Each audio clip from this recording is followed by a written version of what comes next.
এবিধ চৰাই অন্য চৰাইৰ লগত নিমিলে, কিন্তু এই চৰাইবিধে আকাশত উৰি থাকোঁতেই কণী পাৰি দিয়ে আৰু সেই কণী পোৱালিও জন্ম হয়।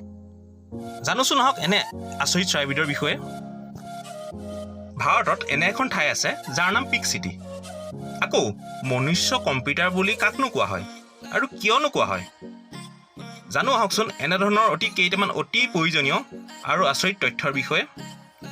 লগতে মই লিখিত পৰীক্ষাত অহা কেইবাটাও প্ৰশ্ন উত্তৰ মই ইয়াত দি দিছোঁ। আহকচোন আৰম্ভ কৰোঁ ভিডিঅ'টো।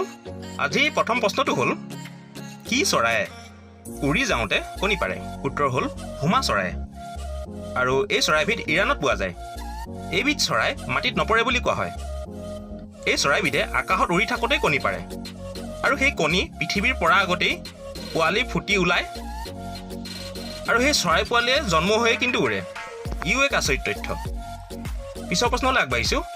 ভাৰতৰ কোনখন চহৰক পিংক চিটি বুলি কোৱা হয়? উত্তৰ হ'ল জয়পুৰক। ৰাজস্থানৰ ৰাজধানী হ'ল জয়পুৰ। বৰ সুন্দৰ ঠাই। ইয়াত বহুতো ঐতিহাসিক মহল ঘৰ আছে। আগতে কি হ'ল, ৰজাৰ ৰাজত্বকালত জয়পুৰৰ ৰজাই আলহীক স্বাগত কৰিবলৈ নিজৰ চহৰখনক গুলপীয়া ৰঙেৰে সজাই তুলিছিল আৰু সেই তেতিয়াৰ পৰাই জয়পুৰক পিংক চিটি অৰ্থাৎ গুলপীয়া নগৰ বুলি কোৱা হয়। পিছৰ প্ৰশ্নলৈ আগবাঢ়োঁ।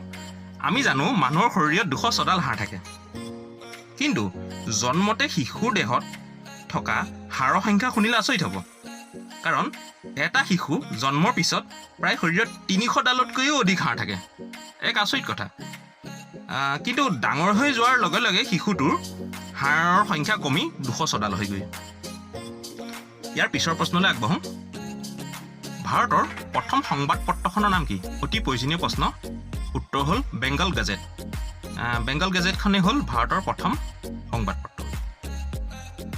পিছৰ প্ৰশ্ন, মহাকাশলৈ প্ৰথমে কোন গৈছিল? উত্তৰ হ'ল পৃথিৱীৰ পৰা মহাকাশলৈ প্ৰথম ইউৰি গেগৰিন নামৰ বিজ্ঞানীজন গৈছিল আৰু এইজনেই হ'ল মহাকাশলৈ যোৱা প্ৰথম ব্যক্তি। ইয়াৰ পিছৰ প্ৰশ্নলৈ আগবাঢ়িছোঁ। প্ৰথম অসমীয়া মহিলা আলোচনীখনৰ নাম কি আৰু সেইখনৰ সম্পাদিকা কোন আছিল? অতি প্ৰয়োজনীয় প্ৰশ্ন। ইয়াৰ উত্তৰটো হ'ল 1928 চনত প্ৰকাশিত ঘৰ জেউতী আৰু সম্পাদিকা আছিল কনকলতা চলিহা আৰু কমলালয়া কাকতি। কেইবাটাও পৰীক্ষাত আহিছে এই প্ৰশ্নটো। নেক্সট প্ৰশ্ন, মানুহৰ দেহত পানী জমা হোৱা ৰোগক কি কোৱা হয়? উত্তৰ হ'ল ডপচি।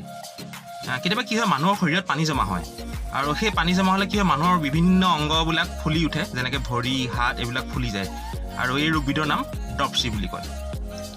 ইয়াৰ পিছৰ প্ৰশ্নলৈ আগবাঢ়িছোঁ। মনুষ্য কম্পিউটাৰনো কোন? এওঁ মগজু কম্পিউটাৰতকৈ বেগী বুলি ক'ব পাৰি, কাৰণ এওঁ কেলকুলেশ্যন কৰাত কম্পিউটাৰতকৈ আগবঢ়া। যিকোনো সংখ্যাৰে বা যিমান ডাঙৰ সংখ্যা নহওক কিয়, যোগ বিয়োগ পূৰণ আদিৰ সমাধান কেইছেকেণ্ডমানৰ ভিতৰতে কোনো পেন কাগজ আদিৰ প্ৰয়োজন নোহোৱাকৈ কৰি দিব পাৰে। আৰু এওঁৰ নাম হ'ল শকুন্তলা দেৱী। এইগৰাকী হ'ল ভাৰতৰে শকুন্তলা দেৱী। সকলোতকৈ ডাঙৰ কথা, এওঁ কোনো বিশেষ স্কুলীয়া শিক্ষা বা কোনো বেলেগ কোনো ডাঙৰ ডিগ্ৰীও নাই, কিন্তু তেওঁ বৰ ইণ্টেলিজেণ্ট আছিল। এবাৰ যিটো বস্তু দেখে সেইটো মনত থাকি যায়। তেওঁ অৱশ্যে বহুতো ৰেকৰ্ড সৃষ্টি কৰিছিল। বিভিন্ন ইউনিভাৰ্চিটিয়ে তেওঁক নিমন্ত্ৰণ কৰিছিল তেওঁৰ টেলেণ্ট জুখি চাবলৈ। অৱশ্যে তেওঁ নাই, তেওঁৰ মৃত্যু হ'ল 2013 চনত। পাছৰ প্ৰশ্ন, সাহিত্য একাডেমী পুৰস্কাৰপ্ৰাপ্ত প্ৰথম অসমীয়া পুথিখনৰ নাম কি? উত্তৰ হ'ল বনফুল। যতীন্দ্ৰ নাথ দুৱৰাৰ বনফুলখনেই হ'ল প্ৰথম পুথি সাহিত্য একাডেমী পুৰস্কাৰপ্ৰাপ্ত। পিছৰ প্ৰশ্ন, মানৱ শৰীৰৰ খাদ্যনলী কিমান দীঘল? অতি প্ৰয়োজনীয় প্ৰশ্ন।